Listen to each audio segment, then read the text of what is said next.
जब कोई बंदा आयतुल कुर्सी पढ़कर किसी चीज़ पर फूंक मारता है तो फिर अल्लाह पाक उस चीज़ की कैसे हिफाजत फरमाता है। ये वाक़या है बगदाद शरीफ के एक बुज़ुर्ग का। उनका ये मामूल था कि वो जब भी अपने घर से बाहर जाते तो आयतुल कुर्सी पढ़कर घर के दरवाज़ों पर फूंक मार देते और बड़े बेफिक्र होकर घर से निकल जाते। उनको किसी भी किस्म का खौफ ना रहता। इसी तरह एक दिन वो अपने घर से बाहर जाने लगे तो दरवाज़ों को बंद किया, ताला लगाया और अच्छे तरीके से आयतुल कुर्सी पढ़कर घर के दरवाज़ों पर फूंक मार दी। जैसे ही वो बुज़ुर्ग अपने घर को ताला लगाकर बाहर गए तो दो चोरों ने ये मंसूबा बनाया कि बुज़ुर्ग तो घर से बाहर चले गए हैं, चलो इसके घर में चोरी करते हैं। वो दीवार पर चढ़ने का मंसूबा बनाने लगे। उनमें से एक बंदा जल्दी से दीवार पर चढ़ गया, इसके बाद दूसरा बंदा भी दीवार पर चढ़ गया। दीवार पर चढ़ने के बाद वो दोनों चोर जल्दी से सीढ़ियों की तरफ आए ताकि नीचे उतरकर जल्दी जल्दी बुज़ुर्ग के घर में चोरी की जाए। लेकिन जैसे ही वो सीढ़ियों से नीचे उतरे तो दोनों अंधे हो गए। दोनों को नज़र आना बंद हो गया। उन्हें कुछ भी नज़र नहीं आ रहा था। एक उनमें से चारपाई पे गिर जाता है और दूसरा इधर उधर फिरता है। फिर दोनों एक दूसरे का हाथ पकड़ते हैं, जल्दी से वापस सीढ़ियों की तरफ चल पड़ते हैं कि पता नहीं जैसे ही दीवार से नीचे आए हमें नज़र आना क्यों बंद हो गया। वो फिर जाकर दीवार पर बैठ जाते हैं और एक दूसरे से बातें करते हैं कि यार जब मैं नीचे गया तो मुझे कुछ भी नज़र नहीं आता था। तो दूसरे ने कहा कि मेरे साथ भी ऐसा ही हुआ है, मैं भी जब नीचे गया तो मुझे भी कुछ भी नज़र ना आया। उन दोनों ने कहा कि शायद ये हमारा वहम व गुमान है, चलो दोबारा नीचे उतरते हैं। वो जैसे ही दोबारा नीचे उतरे फिर दोनों अंधे हो गए। फिर उनको नज़र आना बंद हो गया, एक दूसरे के साथ टकराने लगे।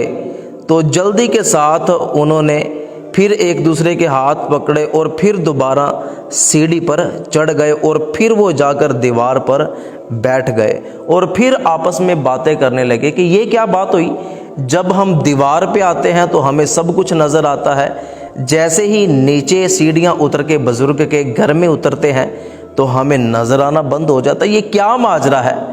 उन दोनों ने फिर यही कहा कि शायद ये भी हमारा वहम व गुमान होगा, चलो एक मर्तबा फिर ट्राई करते हैं। जब वो तीसरी मर्तबा नीचे उतरते हैं तो उनको फिर नज़र आना बंद हो जाता है। उनमें से एक चारपाई से टकराकर चारपाई पे गिर जाता है और दूसरा दरवाजे की तरफ हाथ हिलाता हिलाता चला जाता है। इतने में आकर वो बुज़ुर्ग दरवाज़ा खोल देते हैं। जैसे ही बुज़ुर्ग आकर घर का दरवाज़ा खोलते हैं तो दोनों को नज़र आना शुरू हो जाता है। वो बुज़ुर्ग दोनों को गर्दनों से पकड़कर चारपाई पर ज़बरदस्ती बिठा देते हैं और गुस्से से पूछते हैं कि तुम दोनों कौन हो, कहाँ से आए हो, कैसे आए हो, क्यों आए हो। वो दोनों चोर बुज़ुर्ग से माफ़ी मांगते हैं और कहते हैं कि हम चोर हैं, आपके घर में चोरी करने आए थे, लेकिन आप हमें एक बात बताएं, हम आपसे एक बात पूछना चाहते हैं। तो वो बुज़ुर्ग उनके पास बैठ जाता है और कहता है कि बताओ क्या बात है। वो दोनों चोर कहते हैं कि जब हम यहाँ पर चोरी करने के लिए आए तो हमारे साथ अजीबो गरीब वाक़या पेश आया।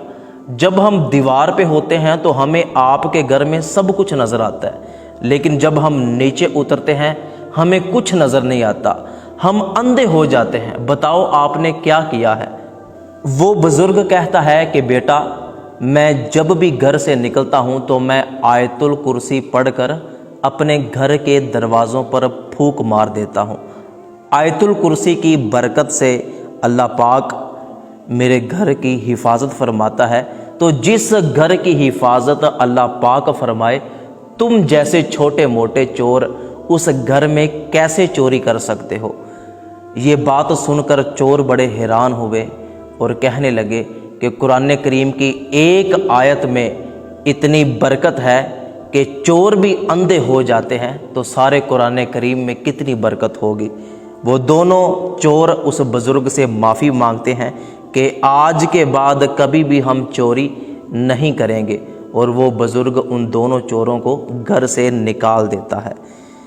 تو اس حکایت سے پتہ یہ چلتا ہے کہ ہمیں جہاں بھی جانا چاہیے تو اپنے مال کی حفاظت کے لیے آیت الکرسی پڑھ کر اپنے مال پر پھونک مار دینی چاہیے۔ اس سے اللہ پاک ہمارے مال کی حفاظت فرماتا ہے۔ ثواب کی نیت سے اس ویڈیو کو اپنے تمام دوستوں تک ضرور پہنچائیے گا۔